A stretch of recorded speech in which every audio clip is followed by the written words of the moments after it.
Home Secretary Suella Braverman likes nothing more than finding new political scapegoats for years of Tory failure. She's blamed everyone from asylum seekers to the so-called tofu-eating wokerati for the government's abysmal record.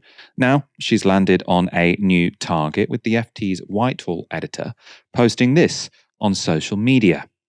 Suella Braverman is pushing to restrict tents for rough sleepers. Plans include a new civil offence to deter charities from giving tents to homeless people if their use could cause a nuisance. Now, Braverman quickly jumped online to add some detail to that report, and she said this: the British people are compassionate.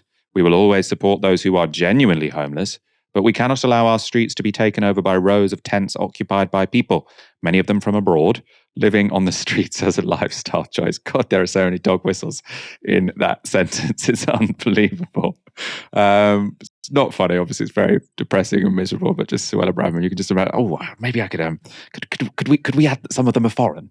I think there's space in the tweet for that, isn't there? It is an interesting take on homelessness. This idea that it's a lifestyle choice, not least of all because for some reason more people seem to choose that lifestyle whenever the Tories are in charge. Now, every year since 2010, the government has done a snapshot of rough sleepers in England, counting the numbers sleeping rough in the country on a single autumn night. And it shows that rough sleeping steadily climbed under the last 13 years of Tory rule. Now, the numbers are fairly small on this chart, but if you squint, you can see that in 2010, there were fewer than 2,000 rough sleepers on the snapshot night. But by 2017, that figure had risen to almost 5,000. Now, the figures dropped during the pandemic because efforts were made to get people off the streets and into hotels. But even then, the number of rough sleepers never fell back to the level in 2010. Those figures relate to rough sleeping, and they're a conservative measure, but there's also a wider issue of homelessness, with 105,000 families in temporary accommodation across England. And it isn't just this latest Tory government that's caused a surge in homelessness. Between 1984 and 1992, homelessness more than doubled. Now, those were the peak Thatcher years, with a 1989 study by the Salvation Army finding 75,000 homeless people in London alone. Helena, what is it about Tory governments that make more people decide the lifestyle of being street homelessness is an attractive one? I mean, what this is a real stark example of cultural neoliberalism, this individualization of all problems, how we can always try and break down every problem and ignore broader systems, broader structures, broader ways in which that we look at things like the economy, things like our relationships between one another, that everything can be distilled down to individual choices, right? So much so that when we have clear evidence of the material nature of what happens during a housing crisis, more people become homeless. It's really not a difficult concept to wrap your brain around. But we individualize a problem. So it's like, well, if you're homeless, that's your fault. That's something that you've done. You must have chosen this lifestyle choice. It's such a completely ridiculous thing to say, that someone would ever choose to be homeless. No one would choose to be homeless. They are really some of the most depressed people under capitalism, because they get completely left behind when they don't have somewhere like a home to go to, right? And what's interesting as well is, on top of this, Suella Braverman talks about all the money that they're going to be giving to local authorities to help deal with the homelessness crisis. And this is a lie. This isn't true.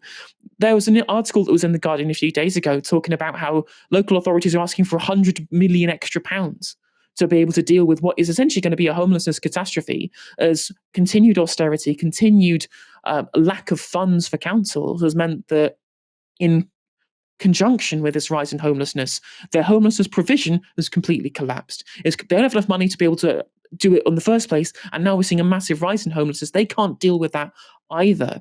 And of course, that's downroad from the neoliberal policy that they've taken for the last 13 years that's got to this point. This way housing crisis gets exacerbated by our obsession with the inalienable property rights that undermine neoliberal liberal capitalism, which is so strong in the UK that we don't build any more houses, we don't build any infrastructure, we don't deal with increasing population at all, because of this innate this kind of reverence towards property rights, which has meant that the housing crisis has been exacerbated because of our lack of supply and because of our failure to deal with the fact that so much of our country is just empty housing, more than the number of homeless people, for example. And that's how all this culture neoliberalism spreads into every facet of government policy, which leads us to ridiculous sentences like the lifestyle choice of homelessness, which is a barbaric that any society would look at. Another thing that Braverman did was compare the homelessness problem we have here with the homelessness problem that there is in places like San Francisco and Los Angeles, trying to, I think, dog whistle to our audience that you can't be like the liberal cities, because the liberal cities are the ones which have all of the homelessness problems. And I'm like, yeah, but liberal with a capital L. It's liberal capitalism that's the problem here, right? Whilst you may look at places like San Francisco and LA and see them being a lot more kind of, culturally progressive in terms, but they're truly very liberal, very rich areas. They don't want homeless people near them. Right? They don't want homelessness shelters or social housing being built. So they suffer the same problem that we do in terms of a housing crisis, in terms of policy. And yet she tries to construe this as somehow that woke cities are causing homelessness. It's a very kind of bizarre position that she's taken here. When, of course, extra funding for homeless shelters or policing homelessness does not work. Every study will tell you homelessness shelters and continued policing of homeless neighborhoods does not work. It just does not work. The only solution to homelessness is a housing first policy. It's why Finland is one of the only countries in Europe that has got its homelessness rates falling, because they understand that some of the things that lead to homelessness are things like addiction problems, things like family breakdown, which get resolved much easier if you have stable housing. These things do not get resolved in the difficult nature of homeless shelters, which do not in any way help give people the solid and stable existence to be able to deal with the problems that lead to cyclical homelessness in the first place. I would like to finish off this last point by pointing out that when interviewed on the newsagents, Jeremy Corbyn was asked by Lewis Goodall, what would be the first thing that you would do were you to become Prime Minister? And his response was that today homelessness ends. No one will ever sleep rough again. The state will provide, we will end homelessness. And to all of the liberal journalists who undermined him and led us to the government that we have today, all I can have to say is that you got what you wanted. Plenty of liberal journalists out here are castigating Suella Braverman for the things that she's saying at the moment and the kind of rhetoric that she's employing, which is, of course, disgusting.